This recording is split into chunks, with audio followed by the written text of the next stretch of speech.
क्या तुम्हें पता है समुद्र की सतह के नीचे एक ऐसी दुनिया छुपी है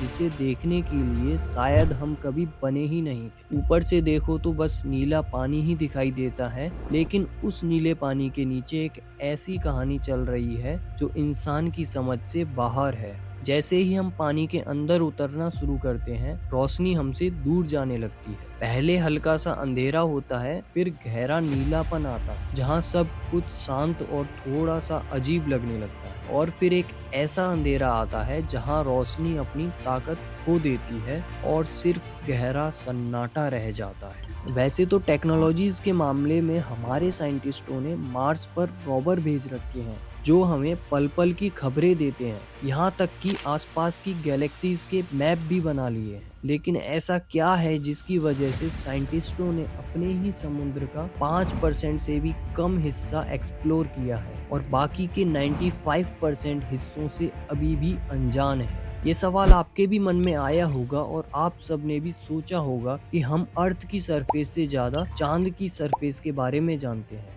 लेकिन अपने ही पैरों के नीचे 6000 फीट पानी के अंदर क्या हो रहा है उसका सच हमें बिल्कुल नहीं पता।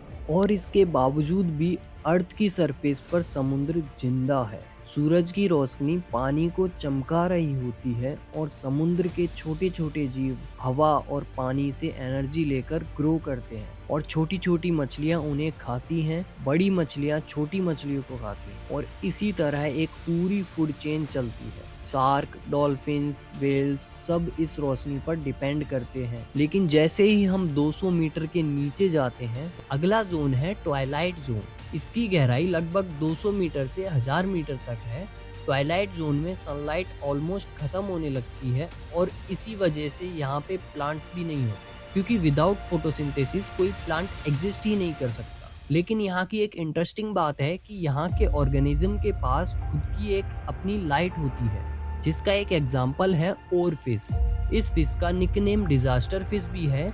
ये नाम तब पड़ा था जब जापान में 2011 में एक भयानक डिजास्टर आया था। उस डिजास्टर से पहले जापान के सी पर कई सारे ओरफिश की डेड बॉडी पाई गई। ऐसा क्रिएचर जापान के अलावा कई और कंट्रीज में भी हुआ था। ऐसा इसलिए होता है जब भी अर्थक्वेक आने वाला होता है तो ओरफिश जैसे ऑर्गेनिज्म को पहले ही पता लग जाता है। इसी वजह से वो सतह से ऊपर आ जाते हैं ताकि वो सरवाइव कर पाए। अभी इस जोन के अंदर के कुछ और इंटरेस्टिंग ऑर्गेनिज्म से मिलवाता हूँ, जो कि है द स्पर्म व्हेल। ये एक ऐसी व्हेल है जिसका वेट लगभग 50,000 किलो है और इस व्हेल का सबसे लार्जेस्ट ब्रेन भी कहा जाता है। इसके अलावा दूसरे ऑर्गेनिज्म से मिलाते हैं जो कि है कोलोजल स्क्विड। इसका जो वेट है एक कार के बराबर होता है। सबसे इंटरेस्टिंग बात तो ये है कि इसकी आंखें एक फुटबॉल जितनी बड़ी होती है। बात करते हैं अगले ऑर्गेनिज्म के बारे में, जो कि है साइफोनोफोरस। ये ऑर्गेनिज्म होता तो बहुत छोटा है, लेकिन ये कॉलोनीज के अंदर रहता है, यानी अपने जैसे बहुत सारे ऑर्गेनिज्म के साथ जुड़ता जाता है और एक रिबन की तरह शेप ले लेता है, और ये लगभग 2 मंजिल के मकान के जितना बड़ा होता है।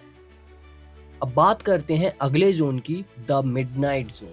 ये जोन स्टार्ट होता है 1000 मीटर से 4000 मीटर के बीच में। यहाँ पर तो सनलाइट पूरी तरह से खत्म हो जाती है। इसी वजह से यहाँ के ऑर्गेनिज्म बिल्कुल धीरे धीरे मूव करते हैं। यहाँ पर जो प्रेशर महसूस होता है वो ऊपर के कंपैरिजन में 380 गुना ज्यादा होता है। ये एक ऐसा प्रेशर है, अगर ह्यूमन बॉडीज इस नेचर में आ जाए तो उनकी हड्डियां पूरी तरह से क्रश हो सकती है। अब मैं आपको मिलाता हूँ इस जोन के ऑर्गेनिज्म से। सबसे पहला ऑर्गेनिज्म है एंगुलर फिश। इसकी एक खास बात है कि इस फिश का हेड ग्लो करता है। उसके अलावा जो मेल फिश होते हैं वो फीमेल फिश के अंदर रहते हैं। यहाँ तक कि मेल फिश की डेथ होती है वो भी फीमेल फिश के अंदर। इसके अलावा अगला ऑर्गेनिज्म है बैरली फिश।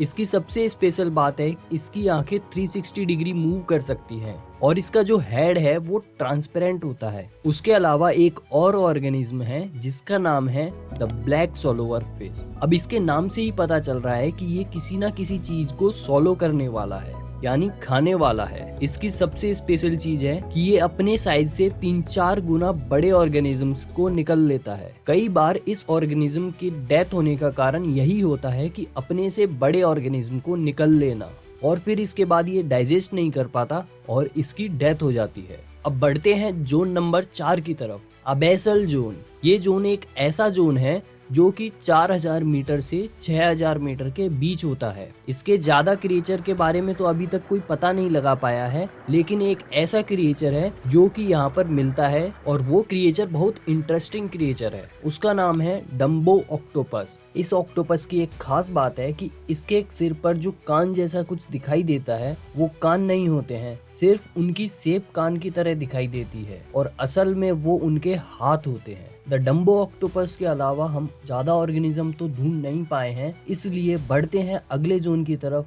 जो है द ट्रेंचेस जोन। बेसिकली ये जोन 6000 मीटर से 11000 मीटर तक होता है। अब ये जोन एक ऐसा जोन है कि इस जोन में लगभग इतना प्रेशर होता है कि ह्यूमन बॉडी के ऊपर 1800 एलिफेंट्स रख दिए जाएं, उसके मुकाबले उतना प्रेशर इस जोन में होता है। इस जोन में उसके अलावा कुछ ऑर्गेनिज्म के नाम बता देता हूँ, जो कि है स्नेल फिश। इस फिश की एक खास बात है कि इस फिश में कोई भी बोन्स नहीं होती है, क्योंकि इस जोन में आपको सर्वाइव करना है तो आपके पास बोन तो बिल्कुल नहीं होनी चाहिए, क्योंकि बोन्स यहाँ पर क्रश हो जाएंगी, क्योंकि यहाँ पे प्रेशर ही इतना होता है। अब ये तो थे हमारे 5 जोन। अब ध्यान से सुनना, इनके अंदर अभी भी बहुत अलग ऑर्गेनिज्म हैं जिनके ऊपर आज भी रिसर्च चल रही है, और बहुत सारे ऐसे ऑर्गेनिज्म हैं जिनको हम आज तक ढूंढ नहीं पाए हैं। अब सवाल उठता है कि इतनी टेक्नोलॉजीज के होते हुए भी उनको हम ढूंढ क्यों नहीं पाए। उसका जवाब है प्रेशर। इन जोन के अंदर कोई भी चीज को भेजा जाए तो वो मिली सेकेंड के अंदर क्रश हो जाएगी। इसका सबसे बड़ा एग्जाम्पल है ओशियन गेट। इस सबमरीन को रिसर्च के लिए वहां भेजा गया था, लेकिन वाटर प्रेशर के होने की वजह से वो मिली सेकेंड में टूट गई। इस वजह से साइंटिस्ट डीप सी क्रिएचर के बहुत सारे ऑर्गेनिज्म को ढूंढ नहीं पाए हैं,